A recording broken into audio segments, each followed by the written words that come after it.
김우징을 일단 없애야 했습니다. 근데 그래가지고 이 상황에서 김우징이 장보고한테 달려갔는데 김우징이 그만큼 장보고를 찢었다는 거죠. 그렇죠.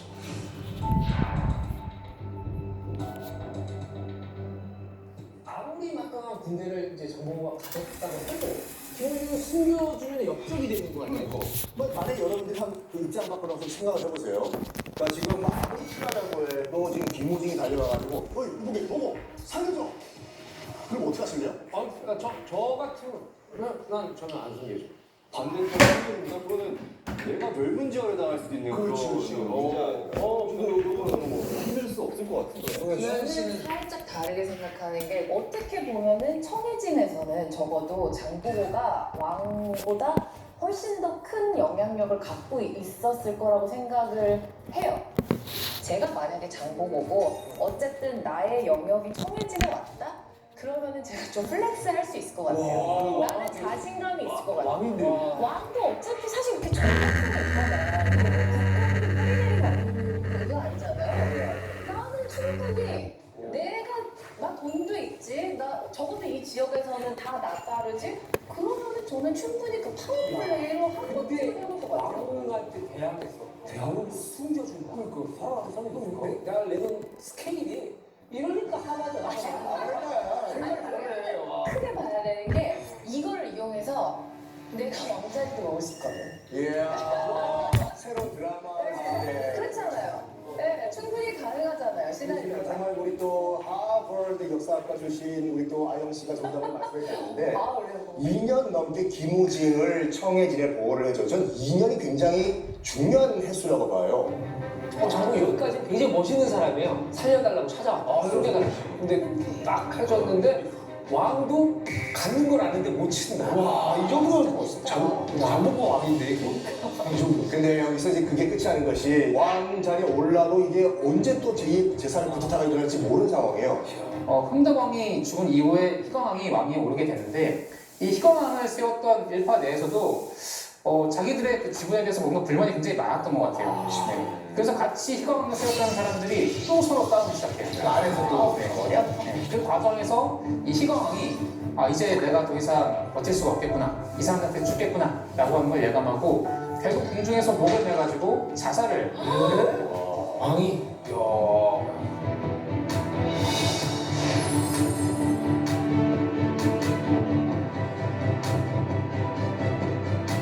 자 그런데 장보고가 여기서 일생일대의 결단을 내립니다.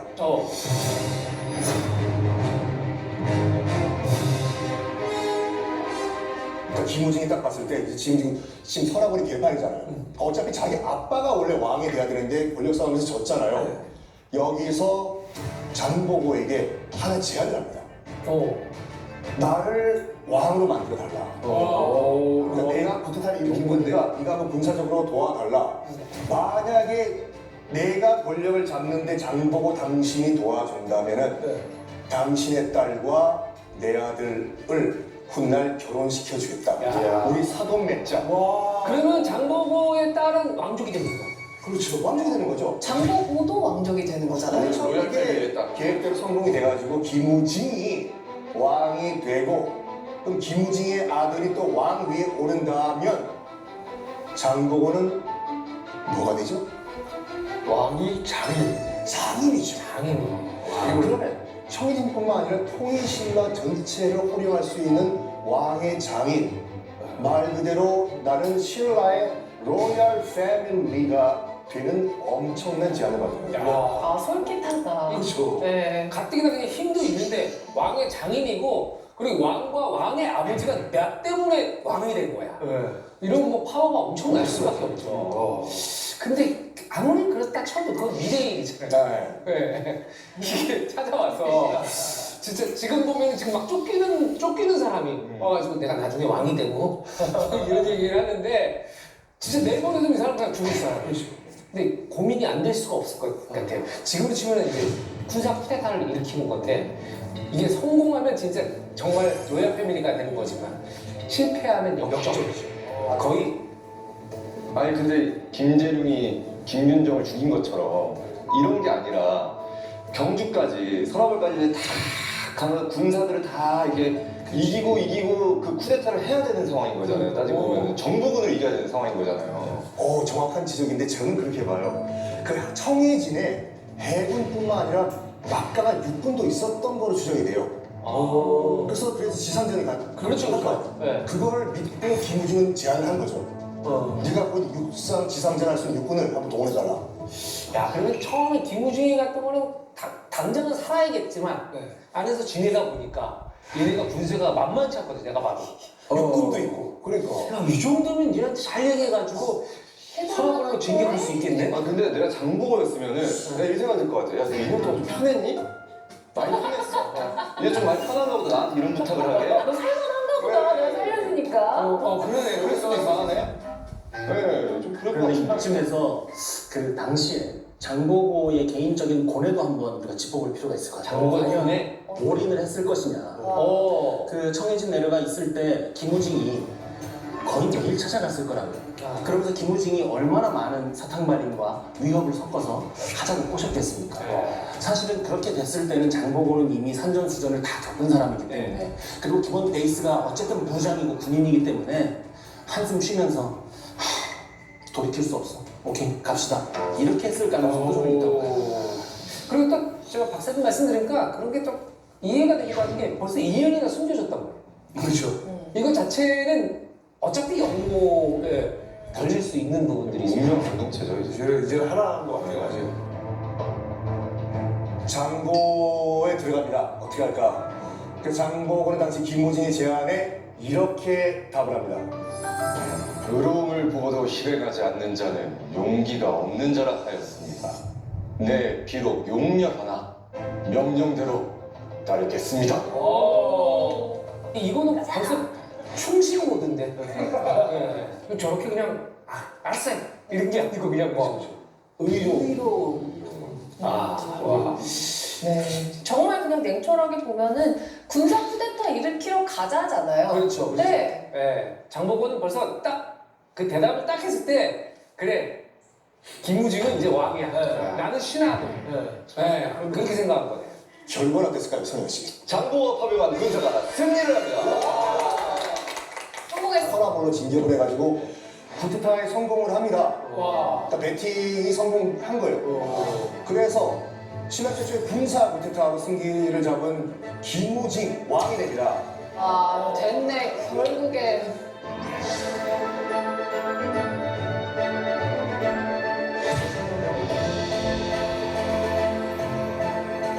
이제 장보고는 됐다. 이제 나는 왕의 사돈이 될 일만 남았다. 그렇죠, 이제. 아니, 김우중이 약속을 지금까지 뉘앙스로는 약속을 어길 사람 같지 않아요. 그죠? 아니야. 살려줬는데. 그런데 갑자기 등이야.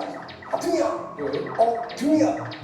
갑자기 등에 종기가 나기 시작해서 걷잡을 수 없이 종기가 나기 시작해서 6개월 만에 세상을 뜨고 맙니다. 힘들게 왕 만들었더니 그렇게 인고의 시간을 견뎌서 왕위에 내가 겨우 올라간 6개월 만에. 참 그 항생제만 있었어도 왕 계속할 수 있었을 거야. 아니 종기가 날 거면 아예 청해진에 있을 때 나든지 그러면 이곳 생도 안 했지. 서라문에 들어와서 왕 되고 종기가 나요. 이 생각 다 했는데.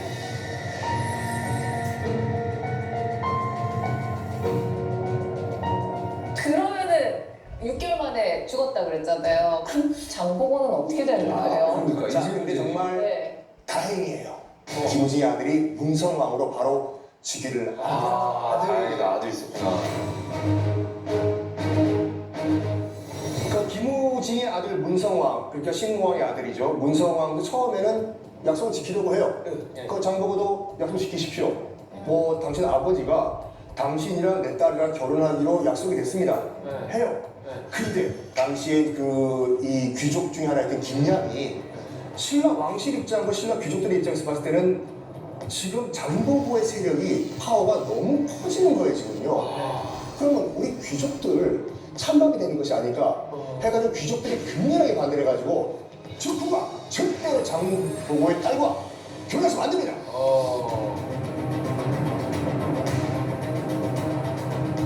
그렇게 반대를 한다고 해도 그래도 왕 왕인데 귀족들이 반대를 한다고 해. 그래서 일단 여기까지 추론을 보면은 솔직히 말해서 삼국사기나 삼국유사 보면 장보고에 대한 기록은 몇 줄밖에 없어요 이게요. 나머지 우리 상상력으로 끼워 맞춰야 돼. 네.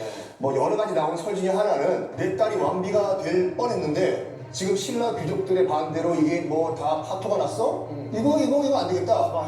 이거 어차피 못 먹어도 보다. 한번 뒤집어 엎자 해서 반란이 일으켰다라는 주장이 있죠.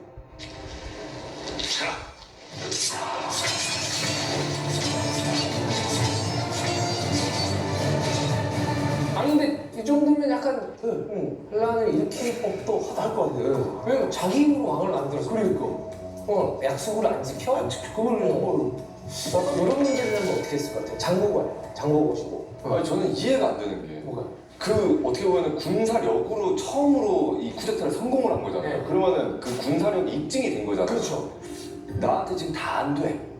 다 혼나? 근데 그 와중에서도 안 돼요. 막 그럼 못해요. 뭐 이런 말을 할 수 있었다는 것도 전 너무 놀랍고 막 장보 무서워가지고 어떻게 보면은 마음대로 하지 이럴 것 같은데 근데 그렇게 했던 것도 너무 놀랍고 제가 장보였으면은 우리 사회에 그렇게 줏대가 없나? 약간 이러면서 이렇게 주먹 좀 불끈 쥐고 얘가 일로 와봐. 좀 얘기 좀 해보자. 진짜 이랬을 것 같아요. 근데 계속 연락을 안 받아. 연락이 안 돼. 연락이 안 돼. 연락이 안 되고 어느 순간 전화도 싫어. 자, 지금으로 치면 자, 그렇게 되면 어떻게 하실 거예요? 장보고 입장에서.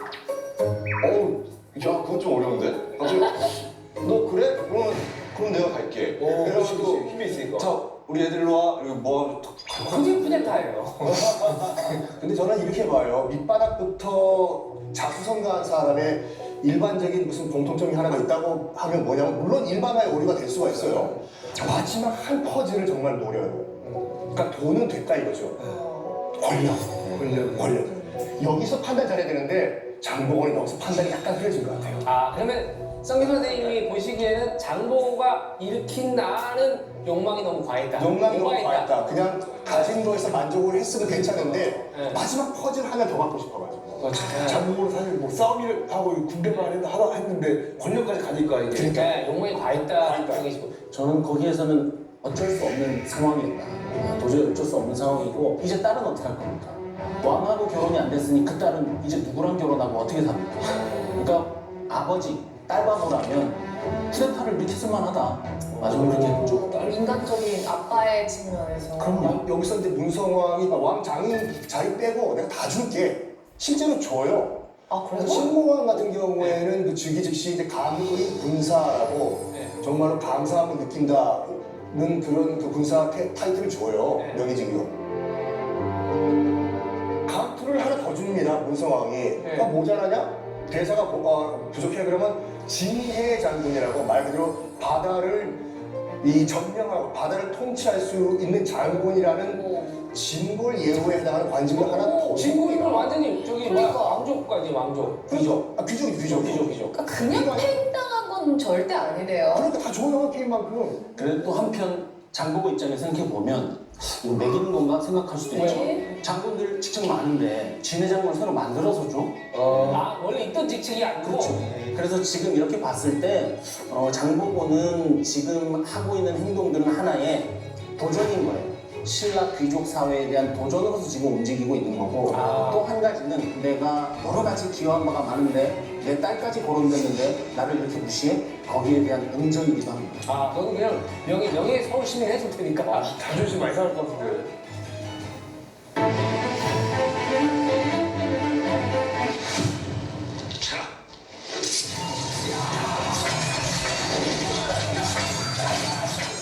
갑자기 제일 궁금한 거는 그거예요. 장보고가 신라를 상대로 난을 일으킵니다. 반란을 일으켜요. 그 결과가 어떻게 됐나? 결과에 대한 구체적인 기록이 없습니다. 아니 그럼 잘 찾아보시고 그러셨어요. 기록을 보면은 장보고가 딸을 왕비로 받아주지 않은 것을 원망하여 청해진의 근거지를 두고 반란을 일으켰다라고만 나와 있고 그 다음 기록은 별로 없어요. 이제 장보고가 이제 그 영장에 의해서 암살당했다는 그 시기도 이때쯤이거든요. 그래가지고 이제 그 정황상을 봤을 때 진짜로 난을 일으켰을까? 아니면 일으키려고 그러다가 살해당한 건가? 그래가지고 맞습니다. 그래가지고 이 장보고의 세력을 제거하고 암살을 일단 했잖아요. 멀쩡한 사람 죽인 거잖아요, 지금죠. 그래서 이 자기 암살했다는 것을 덮기 위해서 명분을 쌓기 위해서 역사에 장보고가 나를 일으켰다고 제가 나쁜 놈이야라고 손가락질을 한 것이 아닌가. 중요한 거는 난을 일으켰다라고 하는 거는 어쨌든 신라 중앙에서 규정한 거예요. 근데 어떤 행위를 가지고 난을 일으켰다라고 설명했냐라고 하는 거죠. 예를 들면은 장보고한테 명령해서 네가 직접 경주로 출두해라, 혹은 네 군사권을 우리한테 줘라, 내놔라 라고 했을 수 있는데 장보고가 거부했다. 그러면 신라 중앙 조정에서는 그걸 난으로 규정할 수 있는 거예요. 그러니까 어떤 행위를 우리가 구체적으로 신라 조정에서 장보고가 난을 일으켰다라고 했는지는 지금 현재 기록상으로 명확하게 나와 있지는 않습니다.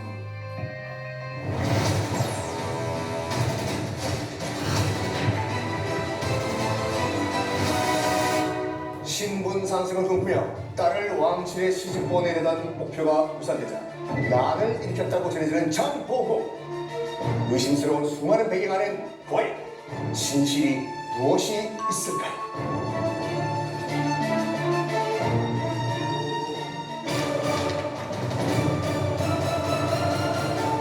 근데 사실 왕이라면 귀족들의 반발을 묵인하고 결혼을 강행할 수 있잖아요. 네. 근데 당시 그렇게 못한 이유가 당시 귀족들이 얼마나 숨이 세길래 맞아. 그랬을까요? 예.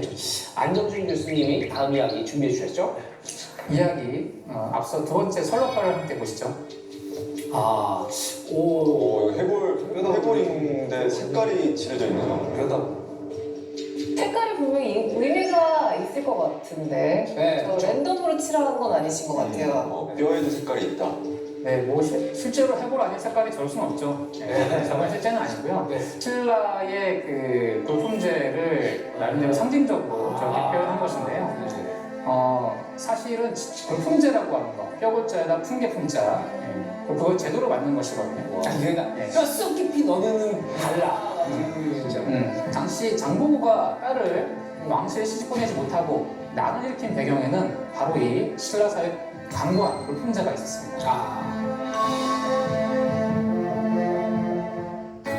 기억이 안 나네. 메모하세요. 나이 들어서 그런가? 메모하세요. 그럼 말해주지 마요. 생각날 것 같아. 메모하세요. 기억이 예전 같지 않다면 메모레인 하세요. 생약복합 성분으로 기억력을 원활하게. 메모레인. 메모리, 브레인, 메모레인 주세요. 누가 처음 했을까? 전기차 타이어에 AI 기술을 쓰고 더 오래가면서도 더 편안하겠다는 생각. EV 타이어를 위한 리뉴얼 넥스트 에볼루션 넥센 타이어. 타이레놀. 아우, 타이레놀 근육통에 오래 가는 걸로 주세요. 반은 빠르게, 반은 8시간 내내 오래 가는 근육통의 타이레놀 ER. 통증과 타이레놀. 완벽을 추구한 여정의 완성. 제로. 태초의 하늘. 무한한 미래. 완벽한 새로움의 시작. 에피소드 제로. 다시 말하는 섬으로. 리니지엔. 우리가 사실 골품제 뭐 학교 다닐 때 시험 보고 막 말로 듣고 뭐 이렇게 문제만 본 것 같은데 사실 정확히는 잘 몰라요. 네. 어느 정도로 이렇게 나눠져 있는지. 네, 우선 모니터를 잠깐 함께 보시죠. 아 이래서 색깔이 아까 그렇게 나와서 있었구나. 네. 진짜. 어떻게 보면은 엄격한 신문제 사회이긴 하지만 조선시대도 그 시대에는 그 자기의 능력을 통해서 나름대로 그 신분을 성취할 수도 있고 또 능력이 안 되면 또 거기서 탈락할 수도 있는 그런 그 문제가 있었는데 신라 사회는 그게 아니에요. 태어날 때부터 명확하게 정해져 있습니다. 태어날 때부터 자기가 어떤 집안에서 태어났냐에 따라서 정치적인 풍계 이런 것들이 명확하게 정해져 있습니다. 그러니까 그 안에서 능력과는 상관없이 딱 그 안에서만 움직이겠습니다. 네, 자기 풍계에서. 네, 그런 것이죠. 아, 이거 진짜 요즘 말로 치면 빼박 힌트네요.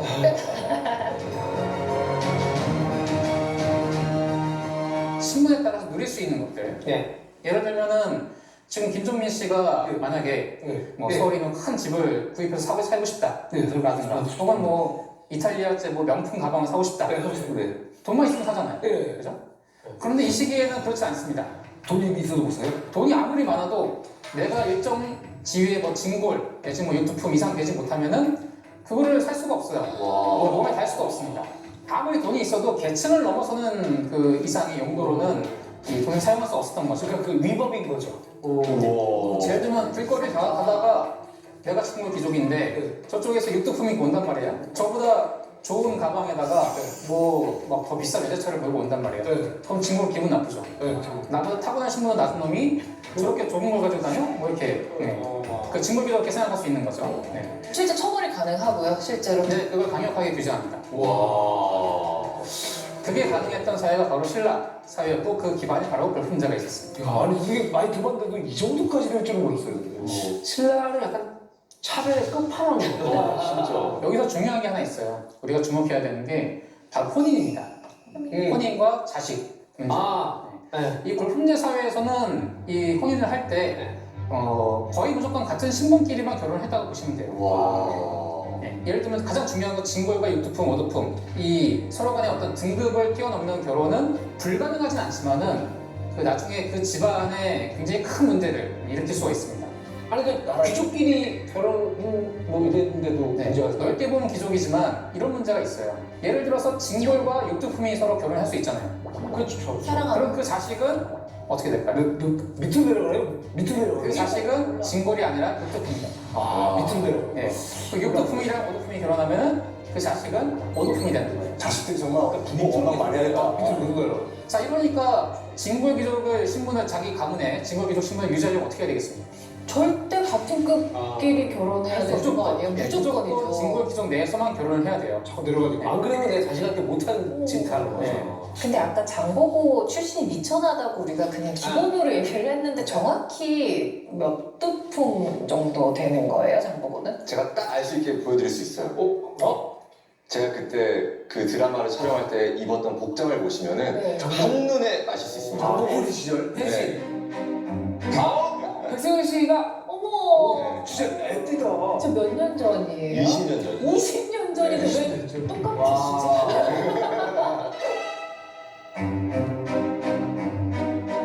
딱 보시면 아시겠지만 거적대기를 입고 있죠. 많이 꼬질꼬질합니다. 아, 저도 굉장히 피곤했어요. 왜냐면은 촬영을 하다가 너무 피곤한데 아무데나 넣어도 돼. 걱정할 필요가 없어. 왜냐면 내 옷이 더 더럽거든. 네, 낮잠 자. 바로 이렇게 자고. 저건 병장한 왕자 같은데요? 아무리 봐도. 빛이 나, 빛이 나. 네, 그치 얼굴에 비치네요. 진짜 저렇게 잘생긴 그지는 보기 힘들어. 완도가 자연광이 좋아가지고. 저거는 평민보다 밑인 것 같은데요? 그죠? 천민? 천미. 네, 누가 봐도 천미. 네, 맞아요. 저 골품제 등급 안에도 없는 사람이에요, 사실상. 근데 그런 장보고를 왕실이랑 사돈관계를 맺는다? 이거는 이 신라에서 이거 어떻게 뭐 족보를 뭐 쓸지도 알 수 없고 걔네들 입장에서 상상할 수가 없는 거예요. 그렇겠네요. 급이 맞는 그게 아니었네요, 애초부터. 근데 어떻게 그 대화가 성사가 됐을지. 그쵸, 이게 만나는 것 자체가 힘든 것 같은데 저렇게 천민 출신이 그러니까. 네, 이렇게 뭐 거의 왕족인데 왕이 계승자 중에 한 명인데 그 어떻게 그래도 대등하게 왔으니까 대화가 됐고 한 거잖아요. 어떻게 올라온 거예요, 장보고는? 네, 사실 장보고가 그 정도 지위까지 올라간 이야기를 하자면은 장보고의 어린 시절로 우리가 일단 올라가 봐야 됩니다. 대략 섬에서 태어났다고 추정되는 이 장보고는 어쨌든 그 젊은 시절부터 활도 잘 쏘고 무예도 능했던 것 같습니다.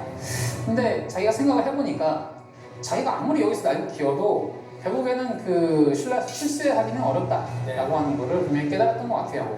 그래서 대략 한 20대 초반쯤에 아주 일생일대에 큰 결정을 합니다. 어떤 결정을 했을까요? 아마 성현 씨가 그 무렵에 장보고를 연기하셔서 아마 잘 아실 것 같은데요. 네, 그 무렵에 기회의 땅 당나라로 건너가 군인이 됩니다.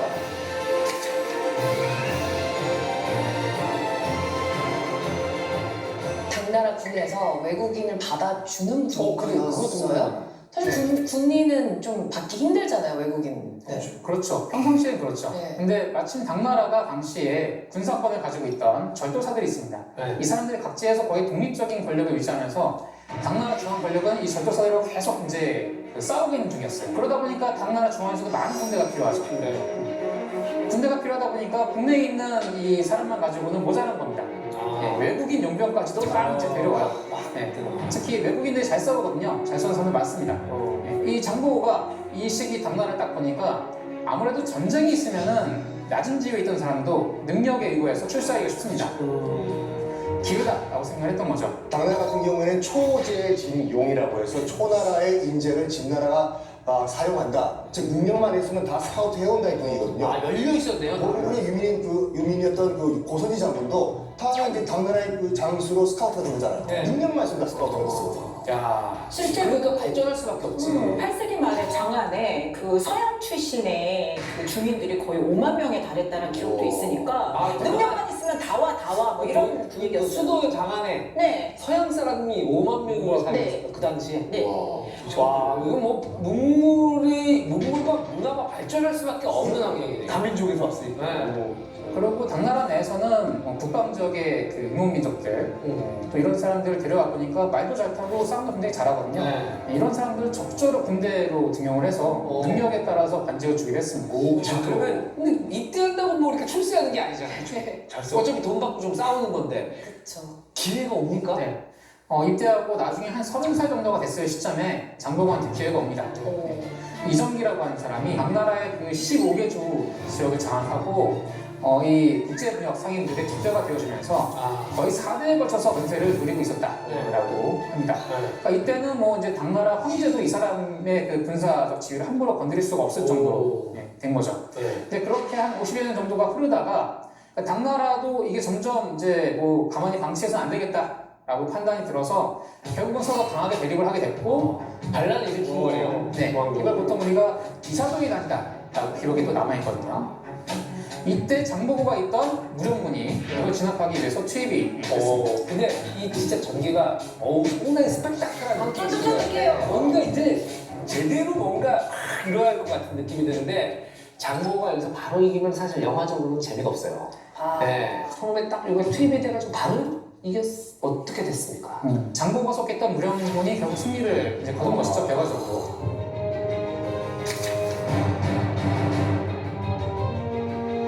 자, 당시에 장보고의 군사적 능력도 대단했다라고 하는 기록이 남아있는데요.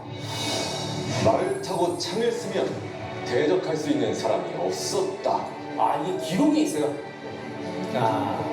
뭐 이렇게 소문이 날 정도면은 아마 당나라 도정에서도 여기에 대해 충분히 파악을 했고 아마 장보고의 공을 높이 사서 거의 1000여 명 이상의 병사를 지휘할 수 있는 장수인 무령군 소장이라고 하는 지위에 장보고가 오르게 됩니다.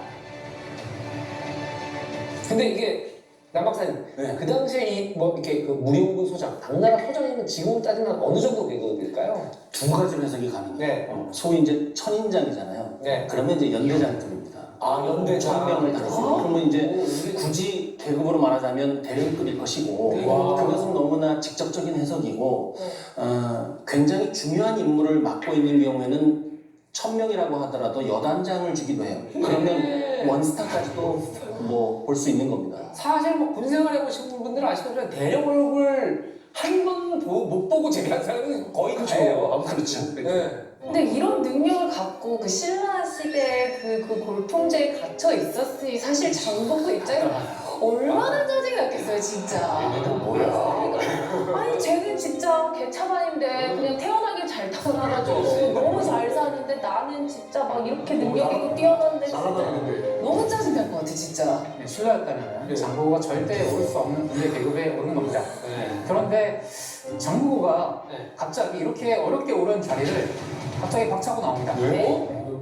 이게 내가 여기서 군인으로 있는 것보다 바다에 더 큰 비전이 있다라고 하는 거를 발견한 거예요.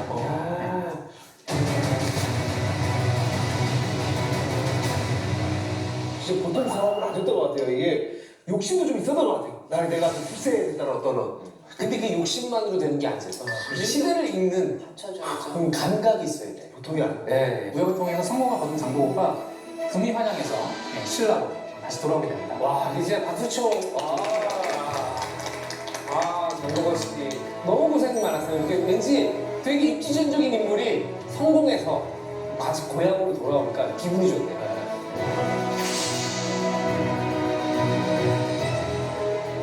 당시 흥덕왕한테 아련을 요청합니다. 원래 정상적인 신라 중대였다면은 장보고가 왕 안 할 수 없죠. 그렇죠. 신분이 아련을 필요도 너무. 없고.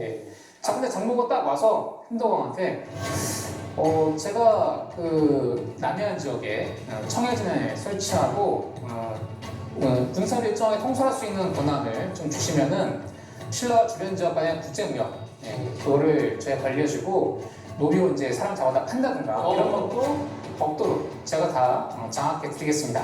라고 제안했던 겁니다. 근데 아마 그 이면에는 지금 진골 귀족들 때문에 힘드시죠? 그 도전이 없도록 제가 군사하고 자금도 원조해 드리겠습니다. 라는 제안도 아마 그때 나한테 딜을 대단하다. 그냥 물품제로 써가는 신라의 그냥 아주 단단한 동아줄이 찾아온 거네요. 그냥. 거절할 수 없는 제안을 한 거죠. 한마디로. 뭐 신라 이게 조정에서는 뭐 왕으로서는 잃을 게 하나도 없는 그렇죠, 제가. 그쵸. 신라 왕실과 귀족들도 어떻게 보면은 제발로 찾아와가지고 돈하고 군사를 해주겠다고 하는데 장보고를 어쨌든 자기들이 이용하고 싶었던 거예요. 장보고도 이 사람들의 권력이 필요했던 것이고 장보고는 결국 훈동왕으로부터 일정하게 대가를 받습니다. 그런데 일단 청해진 대사로 임명이 돼요. 관직 좋은 거 아닌가? 청해진 대사 멋있잖아요. 네, 아까 그 김우징이 신무왕이 되면서 급하게 장보고한테 관직을 무슨 장군 이런 거 줬잖아요. 그거랑 약간 비슷한 맥락인데요. 이게 뭔가 신라 쪽에서 국조원 관직의 가능성이 높다는 거예요. 당시에 신라의 일상적으로 진국 귀족들한테 주던 정식 관등이나 관직으로 존재하는 지위가 아니었다고 하는 겁니다. 일단 배지는 달아줄게. 명예직이야. 이거네요. 맞습니다.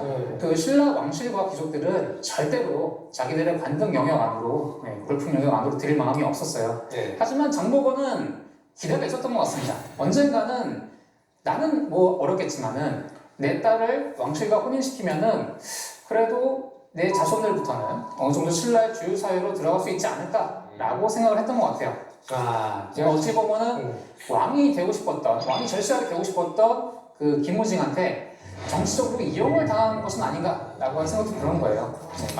진짜 너무 진짜 제가 장신왕을 했는지 몰랐어요. 너무 안타깝네요. 예.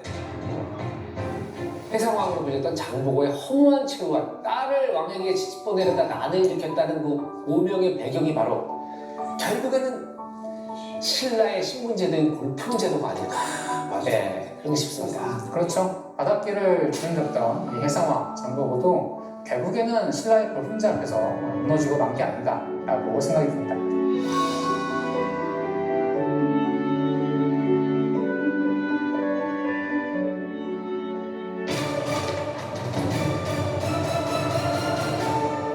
일단 우리가 생각하는 장보고는 위풍당당 해상왕, 뭐 거침없어요. 이런 장군 이미지가 강한데 바다를 청해가던 청해진 대사가 될 수 있었는지.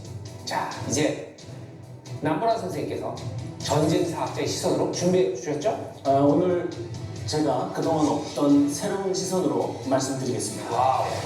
이야기 앞서서 먼저 세 번째 선록화부터 보시죠.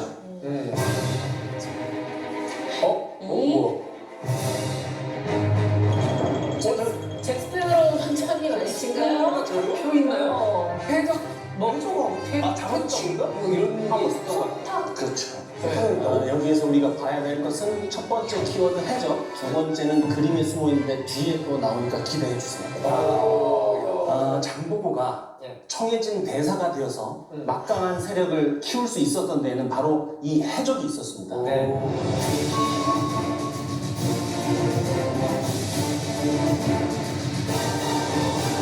신라 왕실에 골칫거리가 하나 있었는데 해적이 신라 사람을 잡아가지고 자꾸 노예하는 거예요. 이거를 신라노라고도 얘기를 했었는데 그때 장보고가 짜잔 하고 나타나서 이렇게 해드리겠습니다 하고 제안을 해요. 중국을 두루 다녀보니 우리나라 사람을 노비로 삼고 있습니다. 부디 청에 진을 설치하여 적도들이 사람들을 중국으로 잡아갈 수 없게 하십시오. 이 요청을 할 때 신라 왕실은 해적을 소탕할 만한 힘이 없었어요. 그럴 만한 여지가 없었어요. 이런 상황에서 장보고가 해적을 소탕해 주겠다 이렇게 제발로 찾아와서 제안을 하니까 신라 입장에선 너무나 좋은 거죠. 그렇죠. 자기 손 하나도 힘 안 들이고. 그렇죠. 미치는 장사 아니다. 실제로 장보고가 청해진을 설치하고 통솔하게 되면서 기록에 뭐라고 남아있냐 하면 다시는 해적을 볼 수 없더라. 근데 궁금한 게 아니 이게 신라 왕실도 하나의 국가도 이 골치를 앓던 해적들을 어떻게 그 장보의 어떻게 보면 개인 집단인 거잖아요. 그런 개인 집단이 그런 해적들을 다 소탕할 수 있어요. 싸움을 엄청 잘하는데? 제가 오늘 이 자리에 나와서 여러분과 함께 장보고의 얘기를 할 수 있는 것은 그 기록이 남아있기 때문은 아닙니다. 장보고가 어떻게 싸웠는지에 대한 기록은 전무하다고 봐도 돼요. 그래서 제가 필요한 겁니다. 제가 전쟁 사학자잖아요. 그래서 동서양의 그 중세, 8세기, 9세기에는 어떻게 동상 싸웠는가, 해적들이 어떻게 활동했는가, 또한 당시의 역사적 배경, 상황, 그리고 우리가 정투법이라는 것은 옛날이나 지금이나 서양이나 동양이나 비슷해요. 그것으로부터 유추를 한번 해보겠습니다. 장보고가 해적을 소탕했다. 여기에서 우리가 생각을 한번 교정할 게 있어요. 첫 번째, 해적은 군대가 아니다. 군대가 아니다. 네. 군대가 아니죠. 우리가 장보고가 해적을 소탕했다고 하니까 국가 대 국가의 해전 이런 것을 떠올리고, 우리가 영화나 드라마에서 봤으니까 이순신 장군 자꾸 떠올린단 말이에요. 그러나 해적은 그러한 국가의 군대가 아니죠. 치고 빠지기식, 히트앤런, 약자를 괴롭히고 강한 사람 보면 도망가는 게 해적입니다. 깡패 같은 집단인 거예요? 그렇죠. 바다 위의 깡패라고 보시면 딱 맞고. 이렇게 본다면 해적을 소탕한다는 것은 도적대 소탕 작전 혹은 딱 깡패 소탕 작전인 것이죠. 우리가 산적, 조직폭력배, 깡패 이것과 해적이 같다고 생각해서도 또 안 됩니다. 별도의 특징이 있어요. 또 배 위에서 기본적인 행위를 하기 때문에 그냥 배 한 번 뒤집히면 그날 장사는 끝나는 거예요. 그렇기 때문에 위기 상황이 있으면 항상 도망갑니다. 이렇게 본다면 신라 왕실이 왜 해적 소탕이 어려웠는지 알 수 있죠. 힘이 없어서만은 아니다. 못 잡는다, 그걸 일일이 쫓아다니면서. 바닥을 도망다니니까. 치고 빠지는 애들을 어떻게 다 일일이 다 잡아? 맞습니다. 어떤 식으로 접근했을까요? 처음에는 무턱대고 접근하진 않았어요. 소탕한다든지 뭐 때려잡는다든지 그렇게 하면 싹 다 숨어버리죠. 처음에는 첩보를 수집하고 FBI식으로 급습하는 거죠. FBI는 항상 영화 보면 FBI 하면서 자고 있을 때, 쉬고 있을 때 쳐들어가요. 그 문 부시고 들어가지고 막. 그렇죠. 그러니까 해적들이 바다에서 활동할 때가 아니라 바다에서 엄한 짓 하고 들어와서 쉬고 있을 때 때려잡는 거예요. 그렇게 하지 않으면 잡을 수가 없는 거죠. 그리고 장보고는요, 아까 무령군에서 군사 반란을 제압한 굉장히 명장수였잖아요. 그러니까 작전을 단계적으로 운용할 줄 아는 감각이 있었어요. 특히 당나라 군대는 대형과 진형을 운용하는 굉장히 전술적으로 앞선 군대였어요. 그걸 가지고 들어오는 거죠. 그래서 어떻게 하냐면 주요 큰 섬과 해안에는 주둔을 하겠죠. 작은 섬에는 부정기적으로 파견을 보냈을 겁니다. 그리고 물길에는 전기 순찰과 불시 순찰을 통해서 이 해적들이 감히 준동하지 못하게 대비책을 다 마련했겠죠. 해적대 입장에서 좀 불안했을 것 같아요. 집에 쉬려고 자고 있는데 갑자기 덮치고 언제 올지 모르고 야 저긴 좀 안전할 거야. 가고 있는데 순시선한테 걸리기. 그리고 물론 여러 가지 배경을 봤을 때 그것만이 전부는 아니었겠죠. 반드시 전투가 있었을 것이고 그들과 알력 싸움이 있었을 것이다. 그러면 여기서 또 한 가지. 그 전투를 할 때 장보고는 무엇이 달랐기에, 어떠한 무기가 있었기에 해상왕이라고까지 불릴 수 있었을까요? 해적 소탕에 빛을 발하게 한 무기가 있습니다. 무기요? 활인데? 딱 보시기 어떻습니까? 활인데 큰 거 같은데 좀. 저게 1.2m에서 1.8m까지 가는 1.8m면 사람 키만 우리가 더 큰 건데? 장궁이죠. 왕활.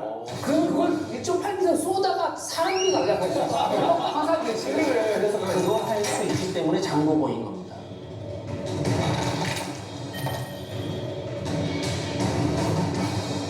길만큼 힘도 세고 또 위협적이었겠죠. 위력은 뭐 말할 나위도 없고. 그렇죠. 근데 왜 하필 장궁일까를 생각할 필요가 있어요. 왜요? 우리가 잘 아는 우리 전통 각궁 제일 세다고 그러잖아요. 그거 쓰면 좋을 텐데 안 한 이유가 있어요. 그거는 습기에 매우 취약합니다. 악효가 높고 바다니까. 특히 장궁은 뭘로 만드냐면 지금도 물풀의 나무, 대나무 만드는데 남도 쪽에 가보신 분들 그거 천지입니다. 특히 이 지방 일대, 북중해진 일대에는 물풀의 나무, 대나무가 많았기 때문에 장궁을 만들기도 좋았겠죠. 한마디로 그 지역은 우연이었든 아니면 딱 집어서 글로 갔든 무기 조달을 하기 제일 좋은 곳이었다. 이렇게 판단할 수 있습니다. 야, 이게 또 공사 전문가의 얘기를 들으니까 너무 재밌네요. 예. 다른 시선으로. 장보고의 원래 이름 한번 우리 알아보도록 하죠. 장보고의 원래 이름? 장보고가 장보고가 아닌 게 너무 충격이다. 그쵸? 장보고를 알고 있었는데. 원래 제 역할 이름이 저거였습니다. 장보고. 장보고가 아니었어요. 아, 그래요? 네. 아시겠다, 그러면은. 몇 글자입니까? 두 글자. 진짜요? 제가 일단 설명을 드리면요. 원래 이름은 이제 궁복이라고 나오거든요. 궁복이. 네. 궁복. 기록에는 이 이름만 나와 있는데 이 뜻이 이제 활궁의 복복, 그러니까 활에 재능이 있는 인물이다, 아이다라고 하는 설도 있습니다. 그래서 궁복이. 네. 근데 궁복이 뭔가 되게 친근한 느낌도 나요. 약간 진짜 이렇게 양말은 안 입을 것 같은 느낌. 그 약간 배고픈 느낌 있잖아요. 궁복이랑 궁복이고요. 그래서 그러면은 한 가지 궁금한 건 장보고라는 건 어떻게 생긴 거예요? 알고 보면 질까지 가는 질 유산균은 원료부터 달라요. 살아서 질내 정착하는 질건강 개별 인정형 원료. 프리미엄 질건강 유산균 엘레나. 캐럿을 몰랐다면 놓칠 뻔한 할인이 무려 20%. 억울할 뻔. 캐럿은 딸 7배. 누구나 20% 추가 할인. 할인을 새롭게. 캐럿. 탈모. 수인남이네요. 이 수인남이 처음부터 끝까지 아니야. 눈물 글쓰니까. 저 보니까 너무 생각난다.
자, 이제 공정한 심사를 위해서 마스터분들 점수를 주시겠습니다. 마지막으로 마스터분들은 몇 점을 주실지 마음에 결정하시고 박수를 보낸다면 저 딸이 웃을 때던 지나온 세월 눈물 없이 말할 소리야. 그 전술을 어떻게 해적 소탕에 썼을까? 이 활을 100% 썼겠죠. 그러니까 제일 잘하는 강점을 강화시키고 약점은 버리는 것이 전술의 기본이니까요. 원거리에서부터 활로 공격을 하는 것이죠. 장공으로 쏘아 해적들에게. 그리고 해적들에게 접근했을 때는 갈고리가 혹은 그 1.8m 되잖아요. 그걸 잡아 끄는 거예요. 하고. 그리고 배 위에 만약에 올라가서 육박전, 난투가 벌어졌다면 아마도 당나라 장수들이 쓰던 직검을 짧게 자른 단도를 갖고 싸웠을 것이다. 이렇게 평가할 수 있을 것 같습니다. 무게가 있으니까. 어떤 막 약간 지금 뭐 추측이나 전투가 눈에 보이는 듯한. 장보고가 추후에 신분 상승의 욕망으로 난을 일으켰든 그렇지 않든 당시 해적으로부터 고통받고 노예로 팔려나갔다. 백성들에게는 변치 않는 영웅이었다. 그렇게 생각합니다.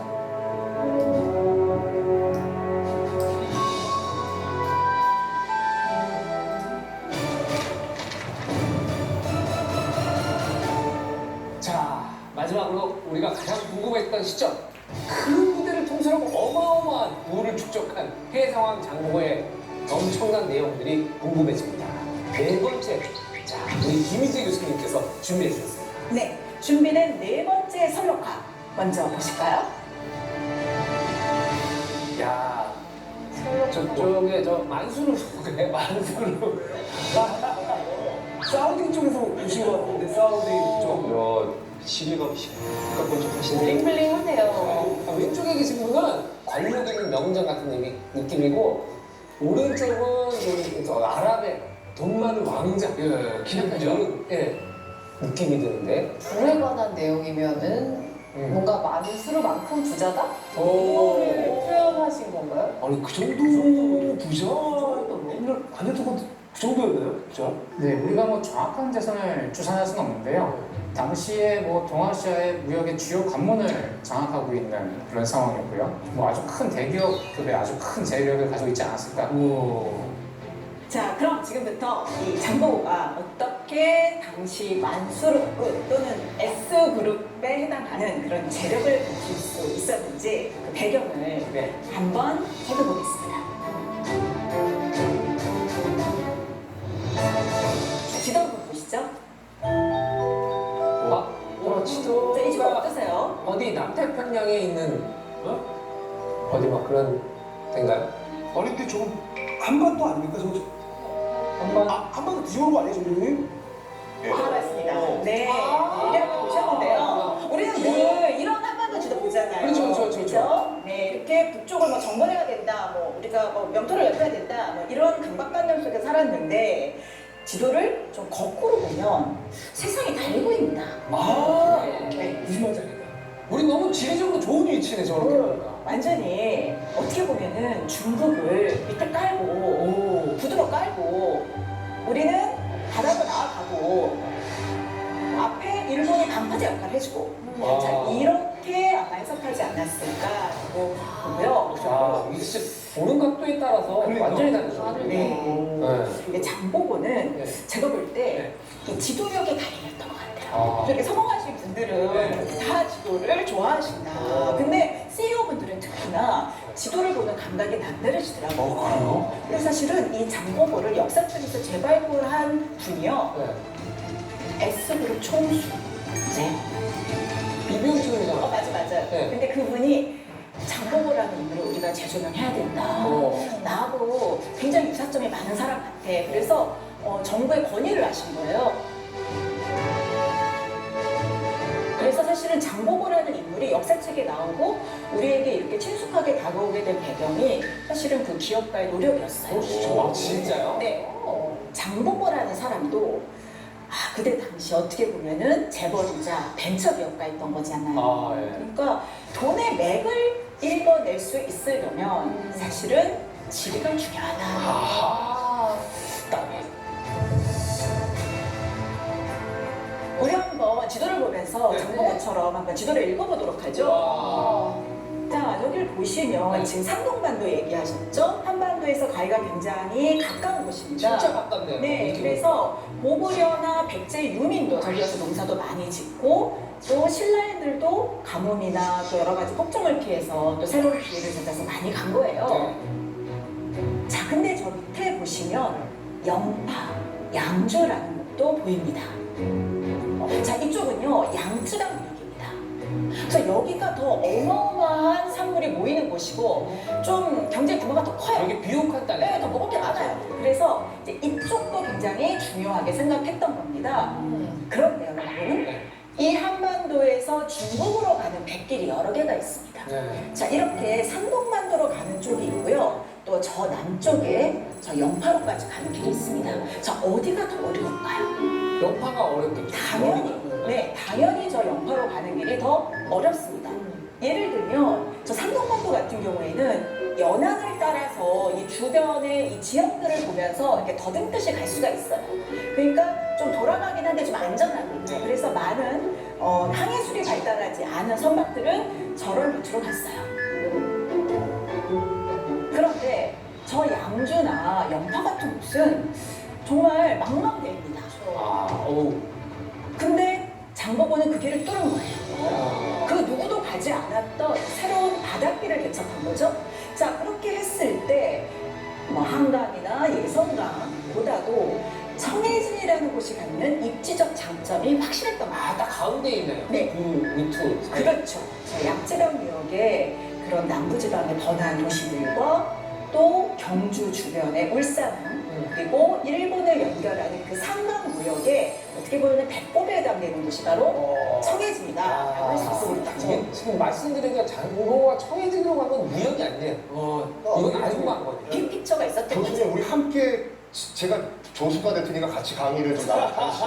왜냐면 네. 양주와 그 연파 저기가 그 당시에 아라비아 상인들은 그 광저우 지금 홍콩 주변이죠. 짐을 내린 다음에 북상할 수 있는 가장 북쪽 마지노선이 연파와 양주였어요. 저기서부터 이제 신라인들이 실어 나르는 거예요. 지금 연파에 보면은 당나라 때 만든 그 월호라는 운하가 있거든요. 거기 보면 신라인들이 거주했던 흔적이 아직도 남아있어요. 그래요? 남아있어요, 거기요. 천년이지났는데? 그리고 거기에 고려관이라고 해서 이제 그 신라가 끝난 다음에 그리고 코리안 엠버시라고 영어로 써있어요, 거기요. 소위안에서. 거기 코리안 엠버시가 있다는 것은 그 이전 신라 때부터 수많은 신라인들이 저기서 무역을 했다는 증거거든요. 장보고는 이런 해양 상공 루트를 어떻게 파악하고 장악할 수 있었을까요? 이 청해진 설치만 해서 가능한 일은 아니잖아요. 장보고가 무령군에 재직하던 시기에 장보고가 보니까 이 산동반도하고 중국 동남해안 지역을 중심으로 신라방 또 신라인들이 주로 이제 국제무역에 종사하는 사람들이었습니다. 이 사람들이 대거 이 지역에 존재하고 있다는 사실을 알게 됐어요. 또 이 사람들이 국제무역에 종사하는 상황을 보니까 이 사람들이 가지고 있는 노하우와 또 내가 가지고 있는 어떤 군사적 능력 이런 것들을 결합시켜서 과거의 그 국제 활발한 그 교역 루트를 다시 한번 되살릴 수 있겠다라고 생각을 했던 것이죠. 네. 설명이 들으니까 이해가 되지. 당시에 뭐가 있어요? 그렇죠. 인터넷이 있어. 무슨 어디 신문이 있어. 뭐가 있어요? 볼 데도 없는데. 네. 아니 그리고 원래 배 타는 사람이 아니잖아요. 맞아. 활 쏘는 사람이. 원래 그냥 육군 군인인 건데. 야, 교수님 그럼 말씀하신 그 신라방 어떤 노래방 같기도 하는 느낌인데 이 신라방은 뭡니까? 그러니까 뭐 쉽게 말하면은 뭐 미국의 코리아타운 같은 한인들이 대거 모여 사는 그러니까 당나라의 코리아타운. 네. 뭐 이런 거네요. 사실은 당나라 중앙정부나 신라 중앙정부로부터 보호를 받는 게 아니거든요. 네, 그래서 그 역할을 과거에 뭐 이사도를 비롯한 그 절도사가 하고 있었는데 그 사람들이 사라지니까 이 사람들의 그 교역 루트를 보호해주고 더 나아가서 뭐 치안 문제 이런 것들을 담당해줄 사람이 필요했던 겁니다. 장보고가 바로 그 역할을 자임하고 나섰던 것이죠. 더 나아가서 단순히 그런 보호만 또 무역의 관리만 해주는 것이 아니고 상인적 수완을 또 보여줬던 것이 장보고라고 하겠습니다. 이야, 대단하네 진짜. 이 장보고가 이 신라방에서 이제 큰 기회를 발견을 하는 거죠. 왜냐하면 일단 신라 사람을 비롯해서 많은 고국에 같이 할 수 있는 사람들이 있는 데다가 이 사람들이 다 무역을 잘하는 거예요. 그러니까 이걸 좀 세력화해서 이 한반도와 당나라를 잇는 또 중국까지 이어지는 그런 어떤 세력을 좀 키워야 되겠다라는 그 빅픽처를 갖게 된 겁니다. 그래서 이제 세운 게 적산법화원이라는 곳이에요. 적산법화원. 이게 뭐냐면 진짜 불교 사원이에요. 네.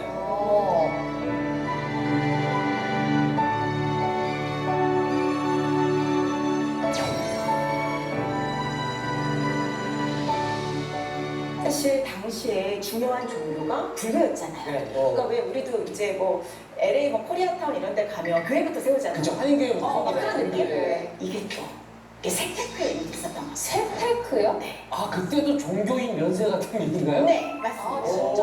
이 당나라에서 이 통행세를 거두는 이제 그런 제도가 있었어요. 그런데 이렇게 사원을 세우면 면세를 해준 겁니다. 그래서 이 큰 이 사원도 세우고 또 이 신라인들의 약간 사람방 같은 느낌도 있고 또 정월 보름이 되면 다 모여서 법회도 하고 뭐 또 정보도 나누고 또 뭐 어떤 무역에 대한 뭐 노하우도 전수하고 그러니까 굉장히 어떻게 보면은 이 동아시아 무역의 핵심적인 거점으로 삼은 겁니다. 세금도 안 내는 진짜 만남의 광장. 네. 그리고 여기에 진짜 아무나 모이는 게 아니잖아요. 진짜 그 무역에 종사하는 사람들, 막 사업 활동을 하는 사람들이 모이니까 이들이 모였던 것들이 이제 타국에서만 더 끈끈해지기도 하고. 아, 그러니까 이 법화원이라는 것이 단순 종교 활동만 하던 곳은 아니고 그의 큰 야망을 뒷받침하기 위한 어떤 근거지가 아니었을까. 그리고 이 장보고의 야망을 들어보면 자기 혼자만 좋은 게 아니에요. 같이 좋아. 다 좋은 거야. 와. 네, 정말 그러네.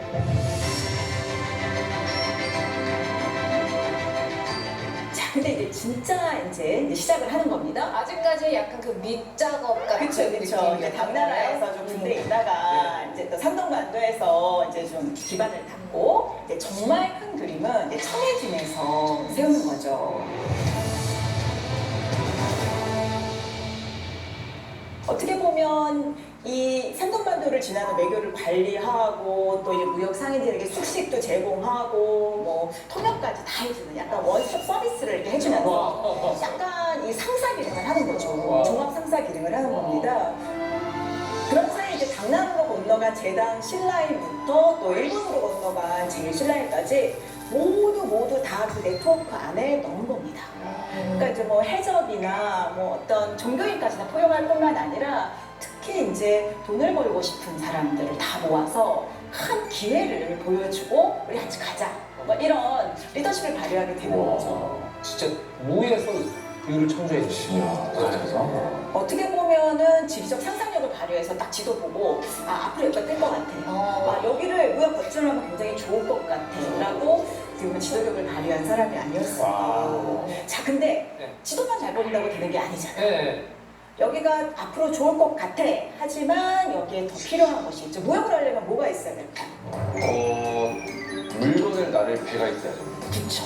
자, 그래서 이제 장보고가 어떤 배를 탔느냐. 기록이 없어요. 아하. 그래가지고 이게 역사에서 연구가 안 되니까 우리가 모르고 있는데 당시에 이제 뭐 가라앉았던 배를 뭐 본다든지 뭐 주변 지역의 상황들을 본다든지 해서 상상력을 발휘해서 복원한 게 있거든요. 다 같이 한번 화면 한번 보실까요?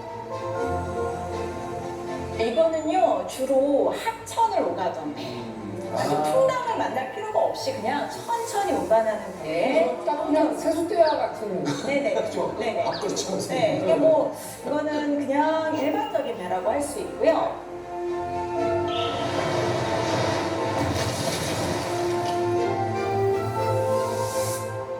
망망대해를 헤쳐나가려면 저 평정으로는 안 됩니다. 네, 천정함이 있어야 되거든요.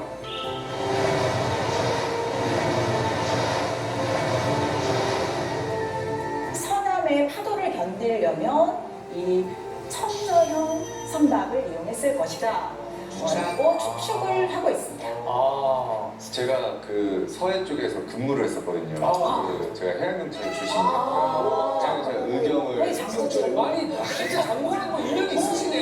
네. 보니까 이게 딱 말씀드리니까 생각이 나는데 서해 안쪽이 진짜 파도가 심해요. 그 너울성 파도가 심해가지고 너울성 파도에 굉장히 많이 흔들려요.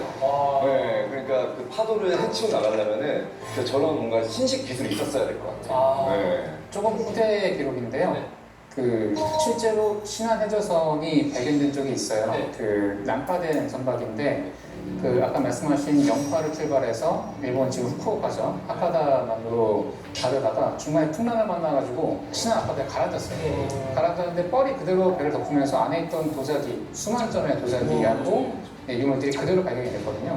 배의 그 큰 규모, 형태하고 말씀하신 대로 저렇게 첨조형으로 이렇게 바닥이 돼 있고 이 중심을 잡기 위해서 맨 밑바닥 쪽에 그 무겁 동전들하고 그 나무, 자단목이라고 하는 나무 이런 것들로 채워져 있는 그런 모습인데요. 그 형태의 항해가 말씀하신 뭐 이제 신라 선원들이 다수 타고 있는 그런 어떤 배를 통해서도 이 동아시아의 무역이 성행했을 가능성이 있다라고 하는 거는 충분히 추정할 수 있죠. 이게 신안 앞바다에 그 유물선이 발견됐을 때 제가 어렸을 때였는데 지금 기억이 나요. 저요? 네, 막 뭐 TV 뉴스 난리가 나는.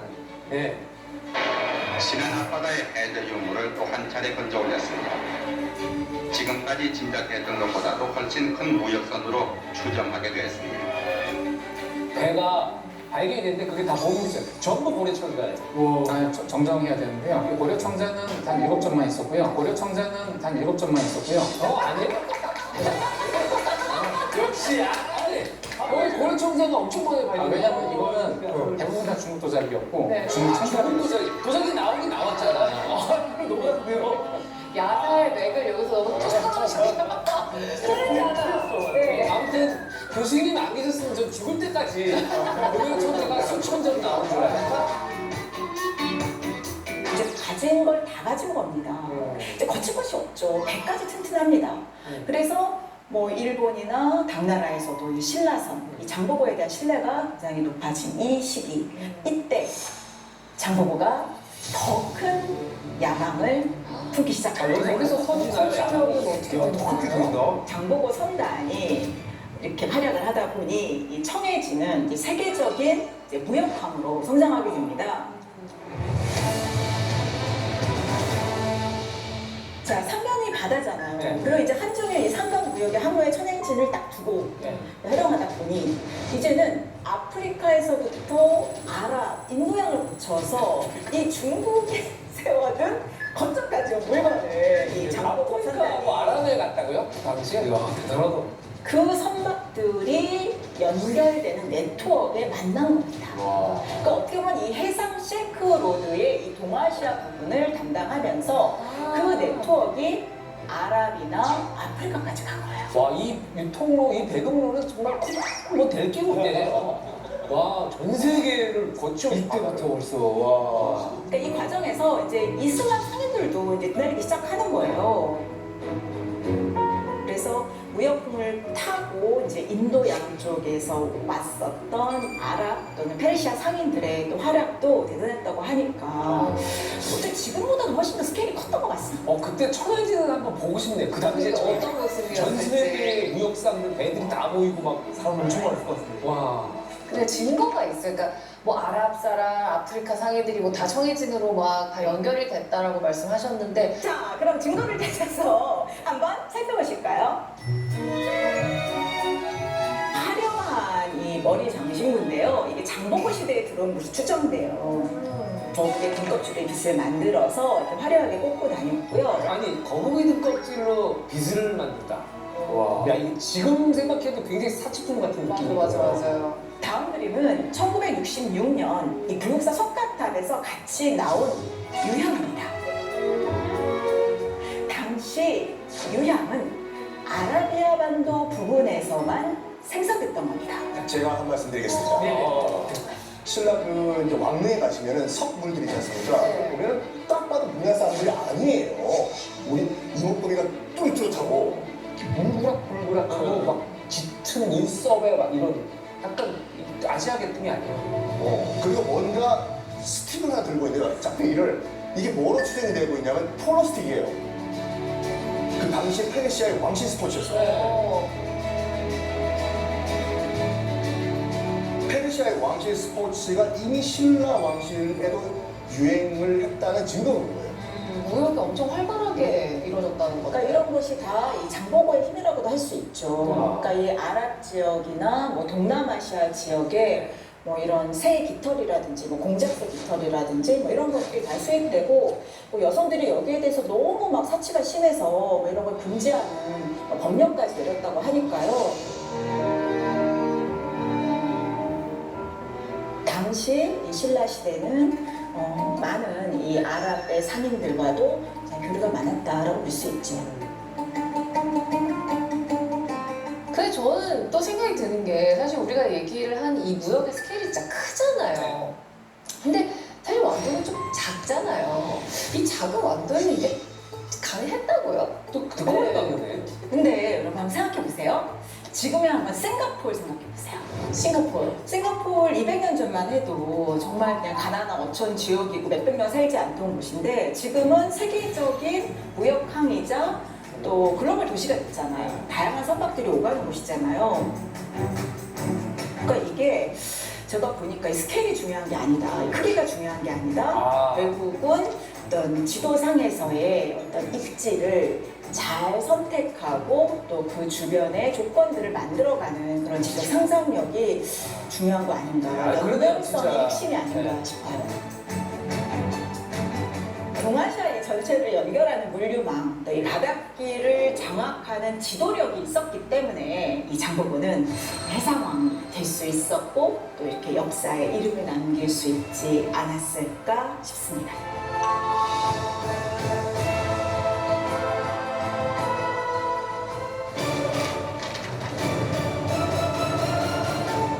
진짜 우리가 이 장보고에 대해서 이렇게 모를 수 있었나요? 진짜. 오늘 함께 해주신 여러분 어떠셨는지 소감 한 말씀씩 부탁드릴게요.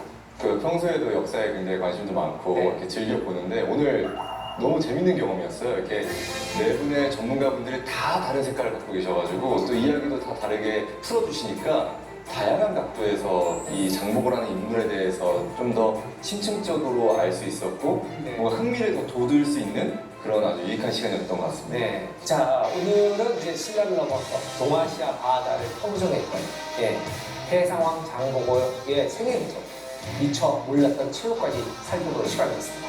자, 다음 시간에도 숨은 역사의 비밀을 4가지 시선으로 들고 찾아오겠습니다. 자, 함께 해주신 여러분 감사합니다. 감사합니다. 눈썹이 없고 눈썹이 있고 10년은 젊어 보이고 인상이 달라 보이는 눈썹의 차이.